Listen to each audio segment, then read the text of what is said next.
All right. Good morning, AFT. Did the Texas delegation make it into the room? All right, there you are. My name is Taylor Rehmet. I fix airplanes for a living. I serve my country in the United States Air Force. I've stood on a union floor and fought alongside working people, and now I serve in the Texas Senate. But that's not the story I came here to tell. I came to tell you about a little boy sitting in a public school classroom. He's staring down at the page. The letters, they're there, but they will not be still. They twist, they move. The other kids seem to understand something that he cannot quite reach. And every minute that passes makes him feel smaller. That boy was me. I have dyslexia. When you are a child, you do not have the words to explain why something is hard. You just know that everyone else has turned the page and you are still trying to survive the first paragraph. You start wondering if maybe the problem is not the page, maybe it's you. Then an educator pulls up a chair, not with pity, with patience. They do not lower the bar, they show you another way over it. They look at a child who has begun to doubt himself and lend him their faith until he can build some of his own. I cannot tell you the name of every teacher that helped carry me across those years, but I can tell you this. Every time I walk into the Texas State Capitol, some part of them walks in with me.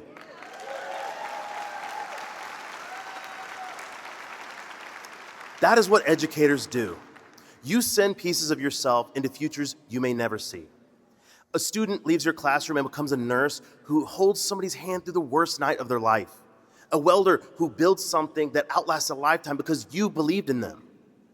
A mother reads to her child because you once taught her how to read. A soldier, a scientist, a doctor, a mechanic, and maybe even a state senator. You rarely get to witness the full harvest of what you planted, but you watered the seed, and you trust America to keep its end of the bargain. That bargain is what brought me here today. Public education is not a program tucked somewhere inside a state budget. It is where this nation first introduces itself to its children. It is where America looks a 6-year-old in the eyes and says, "You matter enough for us to prepare a place for you." Not because your parents are wealthy, not because you were born in the right neighborhood, and not because learning comes easily. You matter because you are here. That is the promise. And right now, across this country, that promise is being broken with remarkable precision. They drain the schools and then blame teachers for the empty tank. They bury educators in unfunded mandates, paperwork, testing, fear, and political theater, and then act surprised when good people cannot take another year. They stand behind podiums and call you heroes because hero is a beautiful word that costs them nothing.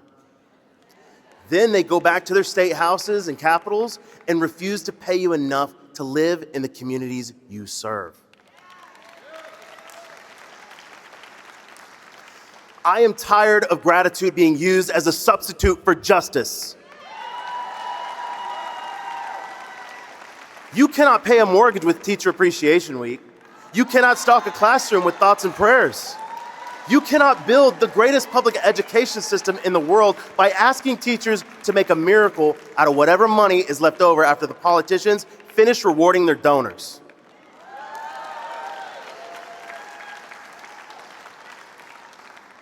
And nowhere is that consequence greater than in my home state. 1 out of every 10 public school students in America will sit in a Texas classroom. Think about that. 1 in 10.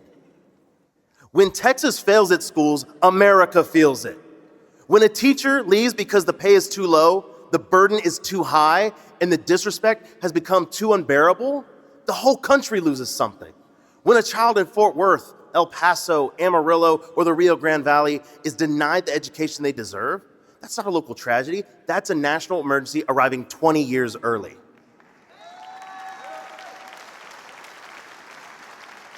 Because the future does not suddenly appear one morning.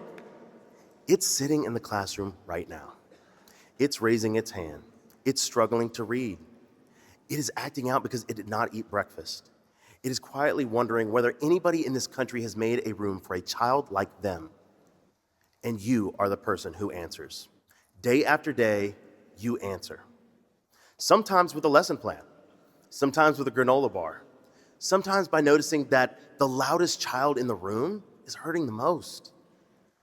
Sometimes by staying 10 minutes after the bell so a student does not have to walk into the world feeling defeated. That work is deeply personal. And make no mistake, it is also deeply political. There is a reason every would-be tyrant eventually comes for the classroom. They're not afraid of a building, they're afraid of what happens inside it.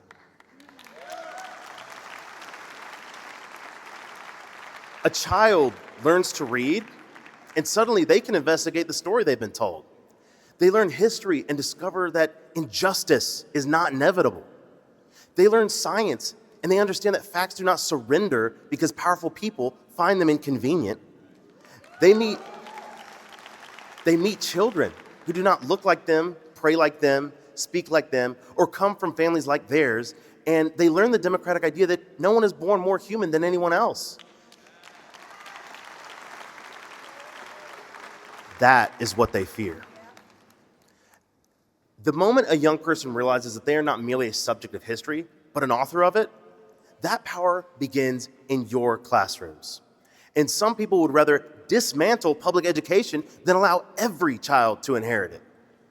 I have worked around airplanes and machinery most of my life, and I know what it looks like when somebody is trying to strip a thing for parts. They start small. A little funding here, a librarian there, one program cut, one school closed, one teacher driven out.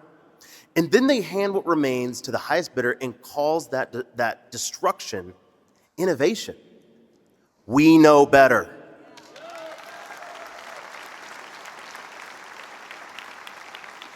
Public education does not belong to politicians. It does not belong to testing companies, private school lobbyists, or billionaires shopping for their new tax shelter. It belongs to the people. And anything that belongs to the people is worth organizing to defend. That is why your union matters. Because love without power becomes sacrifice. And educators have already sacrificed enough. You have given your evenings, your weekends, your own money, time with your own children, your peace of mind, and pieces of your heart that still remember the student you could not save, the family you could not reach, the colleague that finally packed up their classroom and walked away. America does not need another pound of flesh from its teachers and educators. It needs to stand beside them. It needs to pay them. It needs to trust them. And it needs to give them the resources to do the job and then get the hell out of the way and let the professionals teach.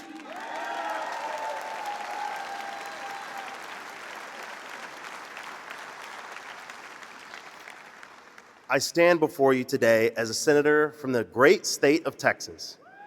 But I speak to you as a worker, as a union brother, and as that boy still staring at the page, the boy that did not know whether there was a place for him in this world. An educator answered that question. Yes. Yes, there is a place for you. That single answer can change the trajectory of a life. It changed mine.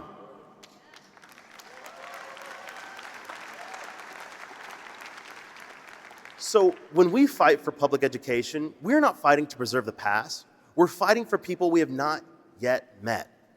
For the future teacher who's still learning to read. For the future union organizer that is still learning their voice has value. For the future poet, carpenter, engineer, caregiver, florist, or small business owner who is sitting at a desk right now waiting for someone to believe that difficulty is not destiny. Let that be our work. Let it be said that when public education was threatened, we did not shrink. We stood together and we organized. Thank you, AFT, and God bless every educator who pulled up a chair beside a struggling child.